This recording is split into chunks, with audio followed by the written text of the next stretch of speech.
years after 2 men were killed. The penalty he's now calling for. And near fatal crash. A traffic stop almost became deadly after a car slammed into the back of a sheriff's office cruiser. The warning law enforcement has for drivers after they shared this shocking surveillance video. But first, as we come on the air, Tampa's new police chief is off the job tonight for now and under investigation. This is 10 Tampa Bay at 5. I'm Josh Sidorowicz. And I'm Carolina Lead in for Courtney. Less than 9 months on the job, and she's now been placed on leave pending the outcome of that investigation. This, of course, all comes after this video here showing Chief Mary O'Connor trying to use her title to get out of a ticket. And now for the second time in a year, the top cop in Florida's third largest city is in limbo.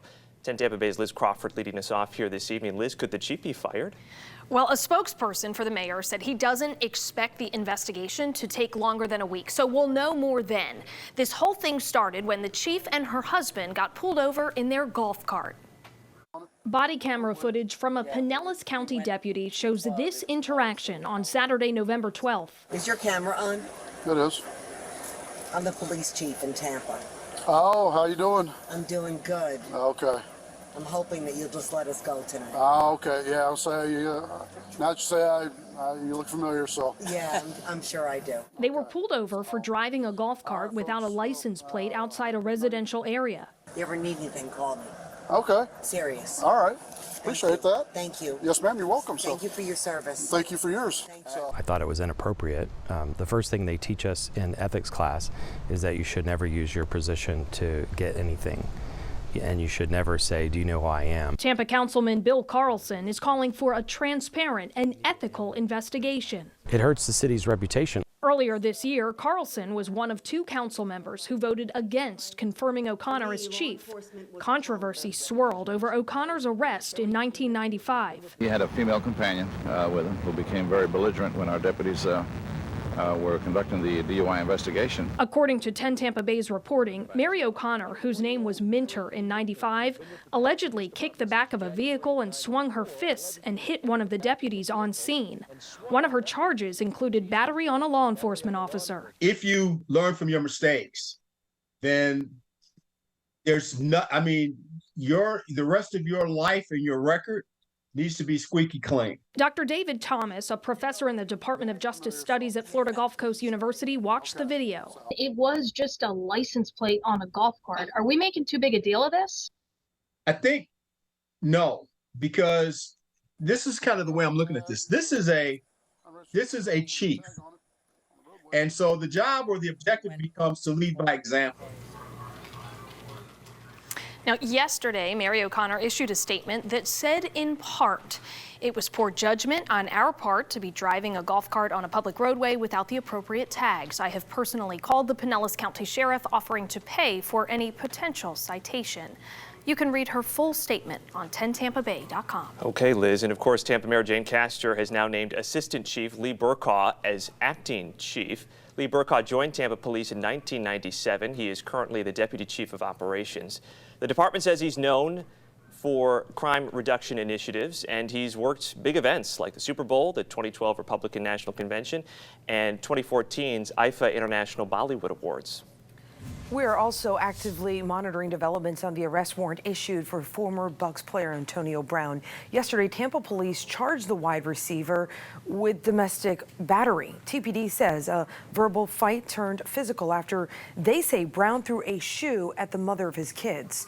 Court documents show he tried to evict her by locking her out of the building. In those documents, his children claim they were, quote, afraid of their dad when he gets in these destructive moods. Our crews were stationed outside of his home in South Tampa, as well as the Hillsborough County Courthouse, if he were to make his first appearance. As of this moment, it's unclear whether police have made any contact with Brown. We will bring you any updates as we get them on air and online. You'll find that at 10tampabay.com. You can also download our free 10 Tampa Bay app to get push alerts sent straight to your phone. Now to this, new developments in a case that goes back nearly 20 years here in Tampa Bay. The man accused of killing and torturing 2 gay men now says he wants the death penalty. Stephen Lorenzo, he told the judge today he is pleading guilty. 10 Tampa Bay's Miguel Octavio spoke with loved ones of one of the men killed about Lorenzo's alleged change of mind. Loved ones of Jason Galehouse, one of the men killed, say a death sentence would bring them relief, but they don't want to get their hopes up. I mean, 19 years. Why all of a sudden now? Tyler Butler just wants justice for his friend Jason Galehouse. Every time we go back to court, we're reliving everything that's happened. Reliving December of 2003, when authorities say Jason Galehouse and Michael Wachholtz were drugged, raped, and dismembered. Ever since, the man accused of the crimes, Stephen Lorenzo, denied it until now. I knew what I wanted to do with this case right from the beginning. And this that we're here today for is what you wanted to do? I wanted to do, but I wanted to get my discovery. Lorenzo told the judge he wanted to review everything in his case, but the process got delayed from COVID. In a handwritten note to the judge, Lorenzo implied the case would go nowhere. You know, this community has been disrupted by his antics, and that's the way I have to say it. But after nearly 20 years, loved ones remain skeptical. They want to see the whole process over with first. I want to see him get the death penalty. Nothing less, no deals, the death penalty. A friend says Jason Galehouse's mom is now diagnosed with cancer again. She could not attend court because of illness, but hopes to live long enough to see her wish come true. What she's wanted is justice for her son. That was her only child. Miguel Octavio, 10 Tampa Bay. Now, another man, Scott Squikert, pleaded guilty to Galehouse and Wachholtz's murders. He also testified against Lorenzo. Lorenzo is already serving a sentence after being convicted on drug charges. He will be back in court next Tuesday. Over in Daytona Beach, a police officer is recovering in the hospital after the police chief says he was stabbed in the face yesterday morning at a Sunoco gas station. The department says a 36-year-old man holding the knife was shot and killed by the officer.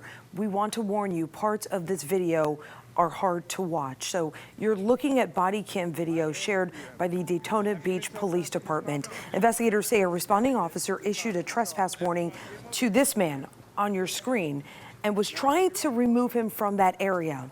Police say that's when a Volusia County sergeant arrived for a separate issue, but ended up helping the officer try to detain him. No, you're not going to just leave. No, you're not touching me. Stop.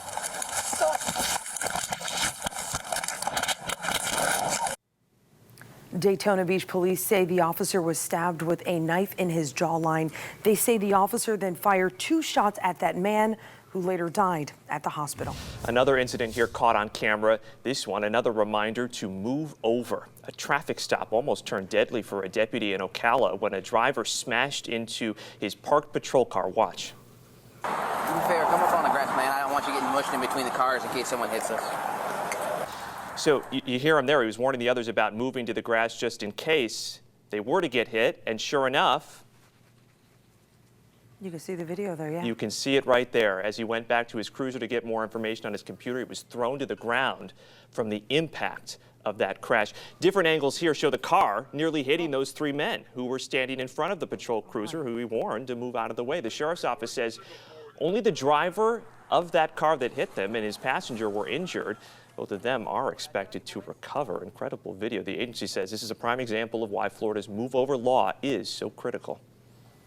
Red tide continues to impact our coastline with high and medium levels remaining in Sarasota and Manatee counties. But it's not stopping scheduled events near the beach and our waterways from going on as planned. As 10 Tampa Bay's Aduria Chumba tells us, weather is key.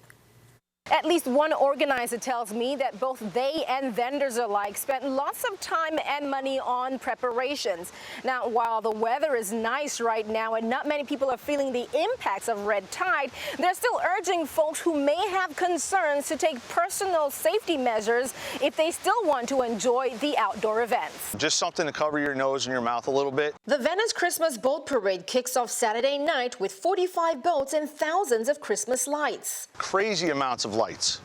I mean, whatever you can think people are putting on their houses, they will put on these boats. Organizers met with boat captains this week to talk safety measures, including how red tide could impact parade participants on the water. We're hoping that the winds will cooperate with us. The weather is cooperating north of the county. I don't detect it at all today. It's a nice breeze. On Siesta Key, the 3-day-long Siesta Key Seafood and Music Festival kicked off.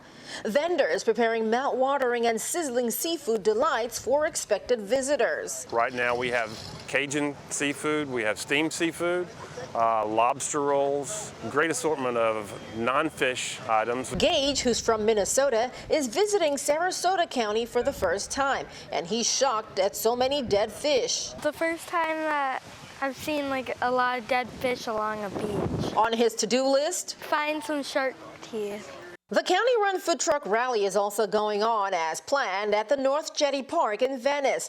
Whatever your fancy, there's an endless array of events competing for your time this weekend. It'll be a very interesting show. In Sarasota County, Aduria Chumba, 10 Tampa Bay. And I wish him luck getting those shark teeth. Not easy to do, but you never know. So all of those events are free to the public. To find out what else is going on in the Tampa Bay area this weekend, including lots of holiday events, visit our website. You'll go to 10tampabay.com. We've got a list up there for you to choose from. And we do want to show you too, FWC just released its latest red tide map, which will help wildlife teams narrow down the areas of focus. You can see around Sarasota, Manatee counties, the concentrations there, the red and orange dots. The severity, though, the problem still centered around Sarasota. That's the high concentrations in the red.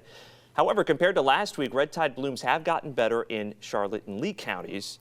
But you can see they're worse for the Tampa Bay area.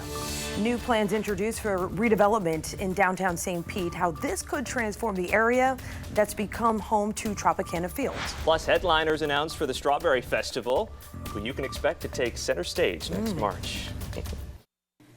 Well, time is up, and proposals are in for St. Pete's historic gas plant district. By this morning's deadline, the city says it has received 4 proposals. The developers are vying for the chance to take the approximately 86-acre historic gas plant district into the future. The city says it's looking for proposals that emphasize affordable and workforce housing, arts and culture, education, recreation, open space, and intentional equity. One developer who submitted is Sugar Hill. Its lead developer says this is a once-in-a-lifetime kind of project. You're going to have affordable housing and workforce housing. You're going to have office. You're going to have venues. You're going to have parks. You're going to have an ability to make up for the broken promises that weren't kept in the past. Again, there are 4 proposals right now. In early January, the public will have a chance to hear from each group in a community presentation. A final decision will be announced by Mayor Welch at his first State of the City address, slated for the end of January. Chief Meteorologist Bobby Deskins joining me now. Of course, a lot of us making our weekend plans. Yes, and you can't blame me for the weather. It is fantastic, right? It's going to be incredible. Not only for the weekend, but I think really through most of next week as well, too. Good. Running above average, 77's where we should be for this time of the year, but I'm thinking closer to about 80 to 82 for both days this weekend. In fact, for most of next week as well, too. Time lapse from earlier, you can see we're looking to the south here, right, from downtown Tampa. So left to right here is an easterly wind blowing those clouds in. That's come down a little bit, but you heard him talking about the red tide down in especially Bradenton Beach and pointing southward. The wind's blowing offshore, so those airborne toxins are being blown offshore as well, too. That's really good. Boat parade, watch it, because we will keep some of that in the air, but most of that has been just offshore, so I think that's good. Sunday, we'll see a little bit of a breeze come in off the water late in the afternoon. That's when we'll have to watch for that. Visit TampaBay.com. That's Davis Islands, TGH right there, about ready to get all lit up with their Christmas lights. They have a bunch of Christmas trees on top of the buildings there. 79 degrees. Dew point is down to a comfortable 59 degrees. Oh, that feels fantastic, and it'll stay like that through the weekend. Air temps still warmed up. We still have 80 in Valrico and 81 in Plant City. Most areas just below that, 77 to about 79 degrees. That includes Newport Richey, Tarpon Springs, 78 in Riverview, 79 in Sarasota, Venice at 80, Lakeland at 77 degrees right now. Even Crystal River, I mean, look, 73 degrees, it feels nice. So winds, as I mentioned, stay out of the east. They will be coming down tonight. We'll see, have a little bit of a breeze in the morning. I think less wind tomorrow afternoon than what we'll see in the morning hours. So here you go, next 12 hours for tomorrow. You can see 9 a.m. That's not a lot of wind, guys. So we still keep the easterly wind, but it's not as breezy as what we have been seeing. Visible satellite, we're starting to lose those clouds as the sun angle's coming down. Showers that are being picked up off the Atlantic will basically stay over on the East Coast. Now, far eastern Polk County, Highlands County, perhaps get a quick sprinkle, but most of it falls apart before it gets to you. That's tonight, that's tomorrow. That's Sunday as well. In fact, less of an easterly flow on Sunday. Here's the forecast model for the weekend. This is tomorrow morning. We'll start off with a patch of fog, not a whole lot of sunshine more than anything else, and then just easterly winds with partly cloudy skies. Sunday looks just like that. Beautiful. So here's the forecast. Tonight, down through the 70s into the 60s. Light sweater if you headed out late tonight. Lower 60s and upper 50s for tomorrow morning. Pasco, we're right there on that verge of 59, 60 degrees. Upper 50s, Hernando and Citrus County. Everybody else about 60 to 63 degrees. Saturday, beautiful, low 80s, mostly sunny skies, no rain, just a few clouds in the afternoon. Boating forecast looks good. East winds to the north around 10 knots. Actually a little, as I mentioned, more wind in the morning than in the afternoon, but there's just not a lot of wind at all. So just enjoy it if you're out there. That's a good looking weekend right there, guys. 81 on Saturday, 80 on Sunday, mostly sunny skies. And let's just keep doing it. I mean, it's beautiful weather, so you guys send in enough cash. We don't take checks anymore. They send in enough cash, so we're going to keep it going all the way through Friday of next week. I will definitely help fund that one. Now let's get you in the know with some other stories making headlines this evening. Clearwater police say 2 cats were killed in a fire that was intentionally lit yesterday just before noon.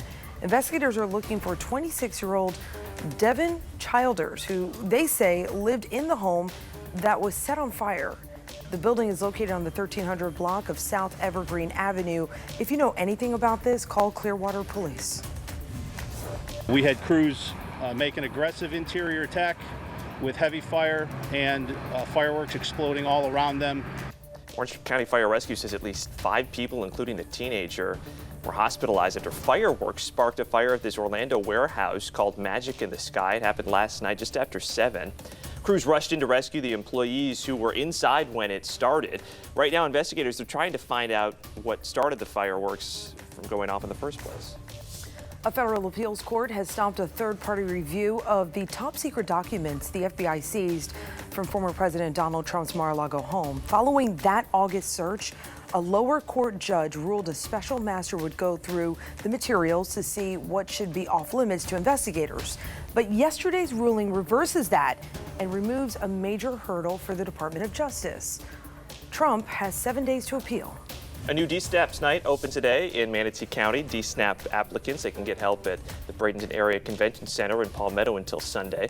DSNAP is for food assistance for people impacted by Hurricane Ian who are not already getting food benefits from the regular SNAP program. DCF says it will reopen pre-registration as well for people living in Manatee County. You got to make sure you do that before you actually go to the site. We have that information on 10tampabay.com. Plant City's annual Strawberry Festival just announced its remaining headliners performing on the Wish Farm soundstage for 2023. If you weren't thinking of going, maybe you want to rethink that because you've got Walker Hayes, Ludacris, Chris Young, and the Jacksons all scheduled to be there in March. Organizers say the festival will have 24 artists. Tickets for the headlining shows, those go on sale next Thursday morning at 8. Just in time if you're still needing some Christmas presents for some Good idea. Also, an enchanting way to start your weekend. To the event in downtown St. Petersburg. It drives hundreds of people to their doors every year. Plus, a royal meeting. The president in Boston today to greet the Prince of Wales. We'll tell you all about the prize they're awarding today.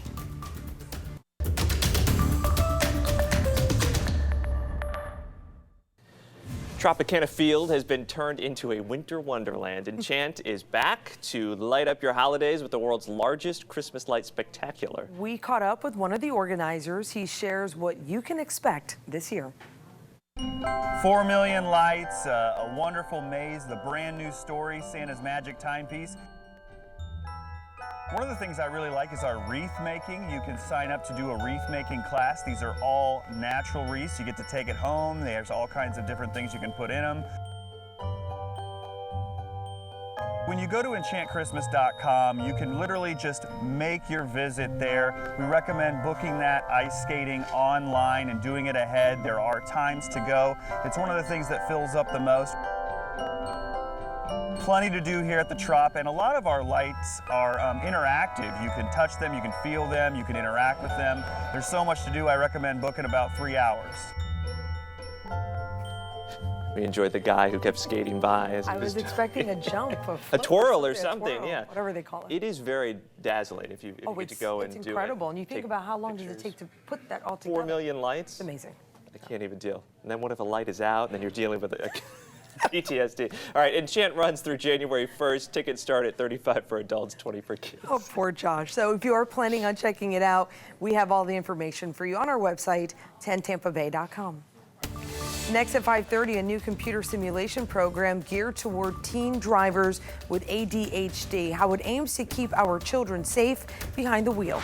Plus, student loans in limbo, what the Supreme Court says it will do now to address student debt sometime next year.